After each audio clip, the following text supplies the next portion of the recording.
ഋഷി അപ്പൊ നാളെ സായിനെ പൊളിച്ചെടുക്കുകയാണ്. ബിഗ് ബോസിന്റെ ലേറ്റസ്റ്റ് പ്രൊമോ പുറത്തു വന്നിട്ടുണ്ട്. അപ്പൊ സായി കൃഷ്ണനെ നോമിനേറ്റ് ചെയ്തിരിക്കുകയാണ് ഋഷി. നാളെ ഇപ്പൊ അവസാന നോമിനേഷൻ ആണെന്നാണ് ബിഗ് ബോസ് പറഞ്ഞിട്ടുള്ളത്.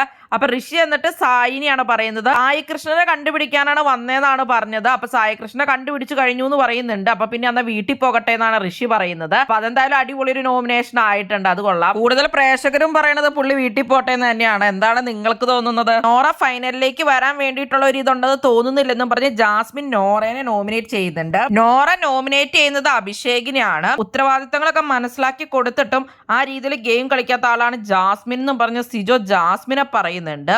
അപ്പൊ നോറയും സായിയും ജാസ്മിനും അഭിഷേകും ഒക്കെ നോമിനേഷനിൽ എന്തായാലും വന്നിട്ടുണ്ട്. പിന്നെ അഭിഷേക് പറയുന്നുണ്ട് തുടക്കം മുതൽ ഇതുവരെയുള്ള എല്ലാ സ്ട്രാറ്റജീസും ഫെയിൽ ആണെന്ന് ഇപ്പൊ അഭിഷേക് പറയുന്നുണ്ട്. മിക്കവാറും സായിനെയാന്ന് തോന്നുന്നു അഭിഷേക് പറയണത്. ജാസ്മിനും നോറയും അഭിഷേകും സായിയും ഒക്കെ ഇപ്പൊ എന്തായാലും നോമിനേഷനിൽ വരും. നോറയപ്പൊ എന്തായാലും പുറത്തു പോകാൻ സാധ്യതയുണ്ട്. നന്ദനി നോമിനേഷനിൽ വരുമോ എന്ന് അറിയില്ല. ആര് പുറത്തു പോകണമെന്നാണ് നിങ്ങൾ ആഗ്രഹിക്കുന്നത്?